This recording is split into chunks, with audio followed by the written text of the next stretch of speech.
Hey guys, and welcome back to my channel. And in today's video, my wife and I are going to be doing a review and also demonstration of the Gasland Outdoors model BE422B portable camping shower powered by propane.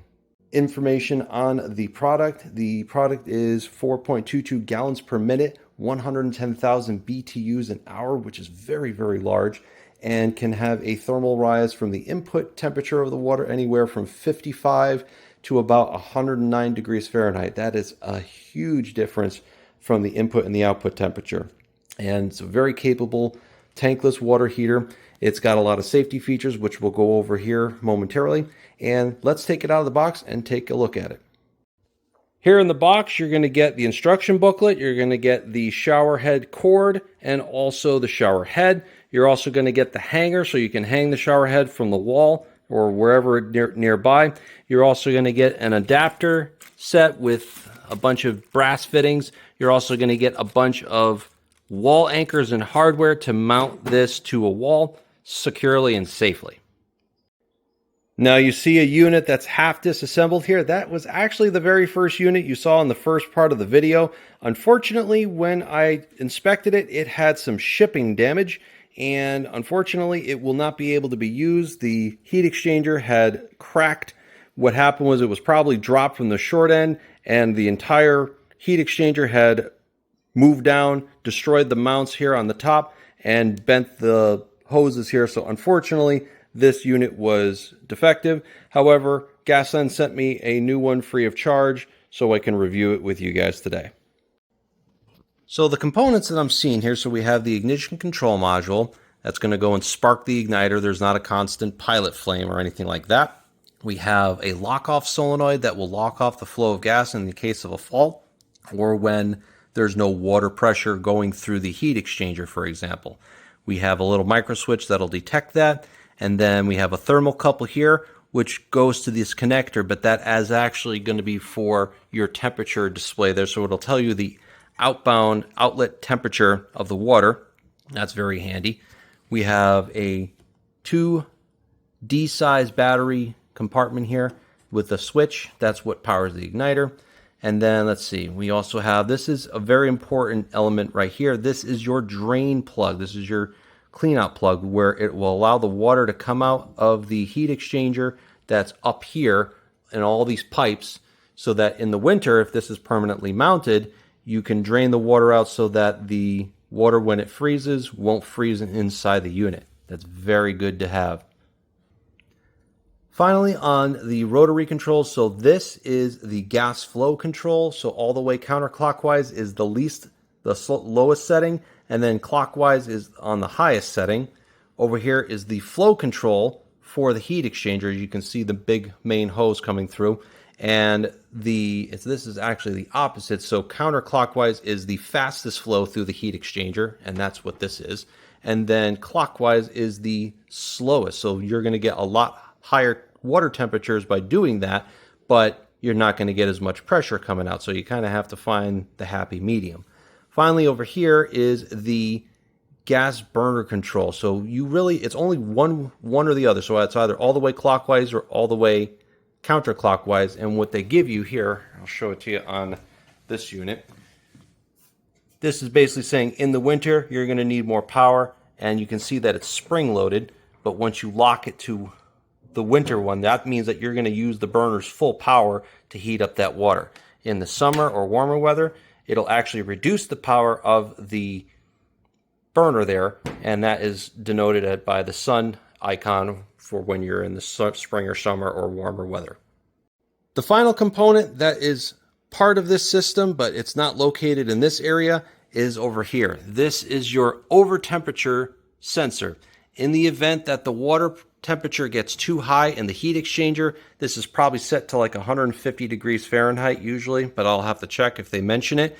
But all this basically does is that it opens up the circuit between these two wires to shut off the gas flow so that the water inside doesn't get overly hot, because this unit is definitely capable of creating very hot, scalding temperature water, and that is something you have to be very aware of. This can potentially injure you if you're not careful. So that is put in there for safety. Well, that's a quick tour inside the unit. I think it's pretty well built. Looks like I just got a little bit of Murphy's Law with some shipping damage. But what we're going to do is we're going to get this mounted up. I'm going to probably just use some 2x4s here because it is a pretty hefty unit. And I'm just going to temporarily set it up on my back deck here.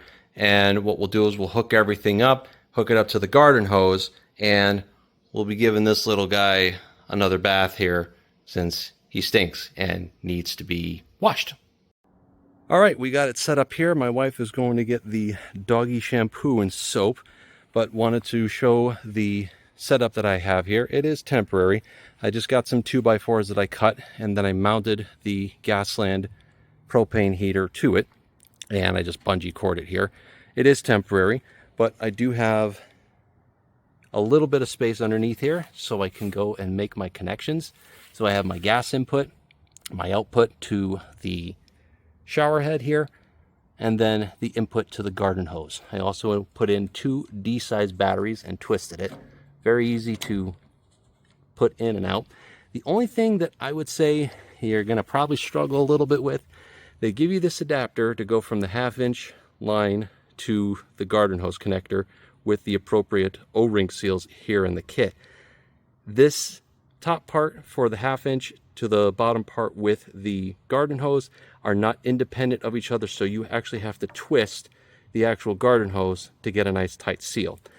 They do have quick connectors that you can buy aftermarket, or they actually have adapters like this where the top part spins independently of the bottom part going to the garden hose section. Makes it a little bit easier to attach, so just keep that in mind. The seal for this is already built into the corrugated hose here, and for the propane tank, it's just conveniently right here next to my grill. We had that hooked up, and let's give this a try. Now, what we have here, the top knob here is set for the summer. As you can see here, the winter snowflake is for, obviously in the winter, it'll actually double the power of the flame inside. This is how high the flame is. Right now we have it on its lowest setting. And then this is the flow control. You can actually see that this is for water, has a water icon, and this is a flame icon. So we have the flow at maximum, the flame at low, and we're only using one out of the 2 burners inside. And now when you hear it, you turn this on.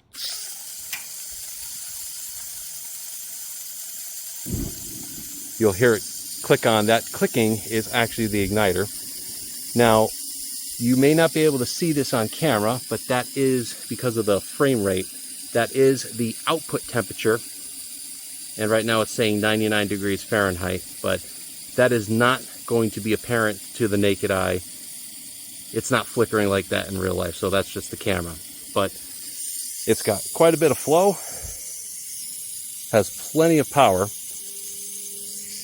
I think little Dallas here is going to enjoy having a nice warm shower. So let's go get the little guy.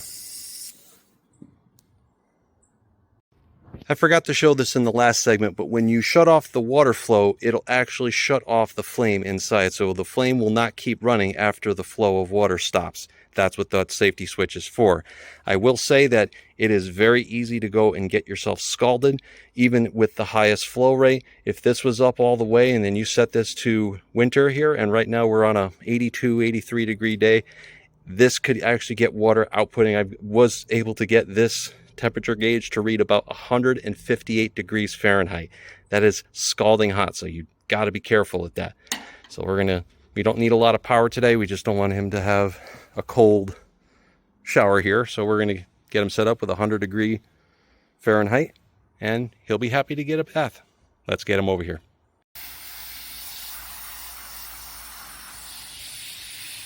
Yeah, it's about 93 degrees.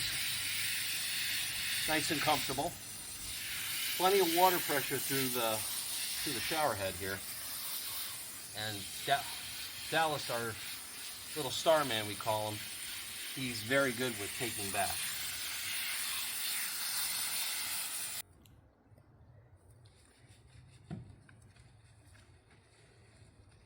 This does make washing him a lot easier because with the shower head, we can get on his undercarriage here where the soap tends to bunch up.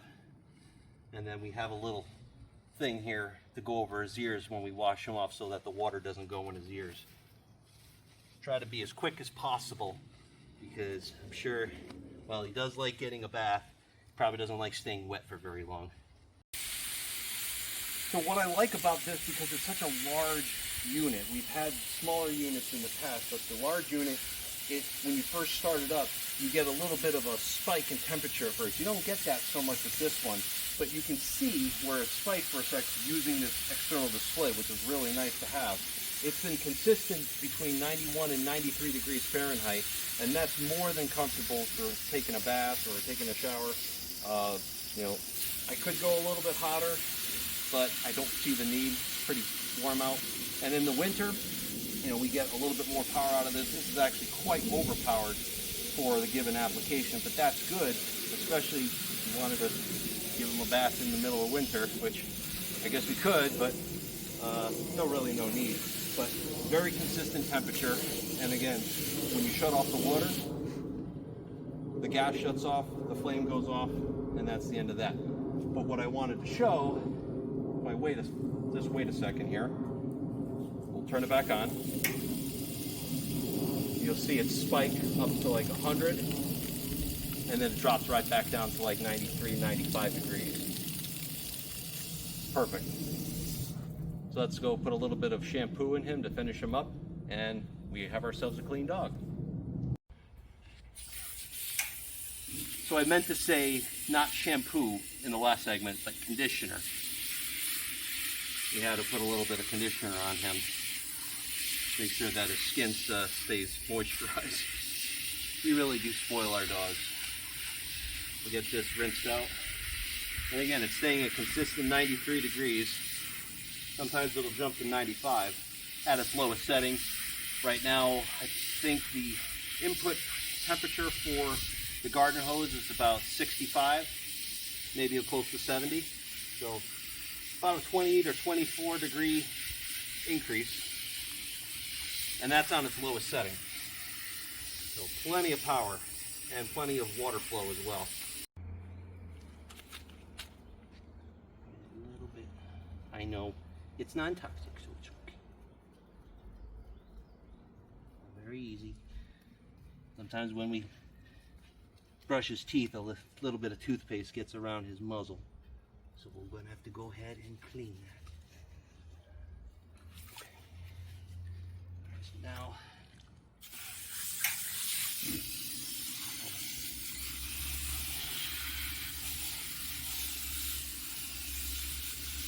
very easy. I'm just going to go on your muzzle, buddy. Hold on, muzzle, only. You're being such a good boy.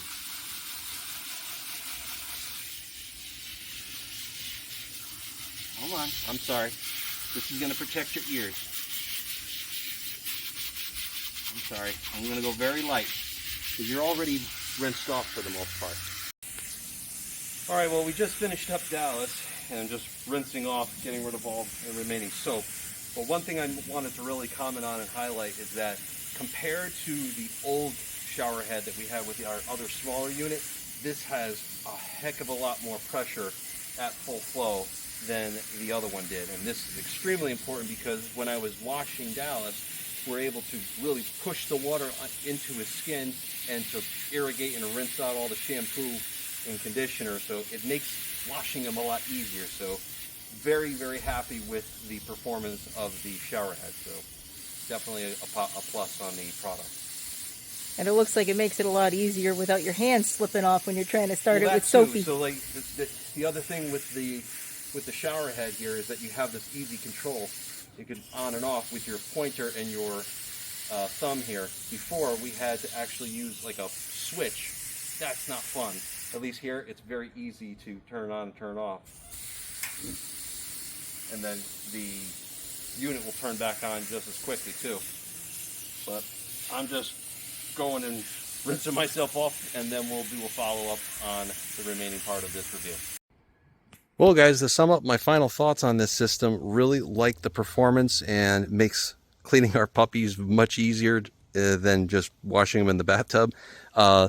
As far as storage is concerned, I want to make one minor note. So after you've disconnected the hose lines from it, this little device right here, especially if you're going to winterize it, that will remove any remaining water inside the heat exchanger, so that if you do leave this permanently installed outside, during the winter when the water is most likely to freeze, you want to remove the water entirely. So that will actually remove the water. There it is.